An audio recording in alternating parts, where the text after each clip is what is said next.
જય શ્રી કૃષ્ણ બધાને। તો આ છે મારા સાસરિયાના ગામનું રામજી મંદિર, એટલે કે અમારા ગામનો ચોરો। અને જે આ રામજી મંદિર અને હનુમાનદાસ બાપાની કૃપા લખેલું છે તે મારા હસબન્ડે લખ્યું હતું, ને આ સંવંતવાળું હતું તે કડિયાએ લખ્યું હતું। કડિયાથી વ્યવસ્થિત લખાતું નહોતું, ને આ બરોબર રજા ઉપર હતા એ વખતે જ્યારે એનું રિનોવેશન ચાલતું હતું।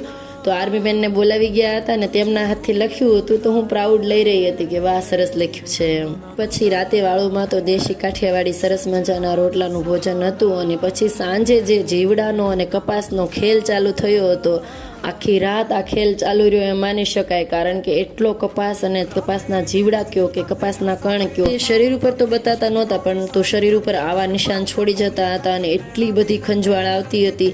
આખી રાત ધર્મ સૂતો ન હતો, વારંવાર રાતમાં તેને નવરાવવામાં આવતો હતો કેટલી બધી કોશિશની સાથે। બીજે દિવસે અમે ફટાફટ ઘરે આવ્યા, અને દવા લીધા બાદ તે થોડો શાંત થયો હતો।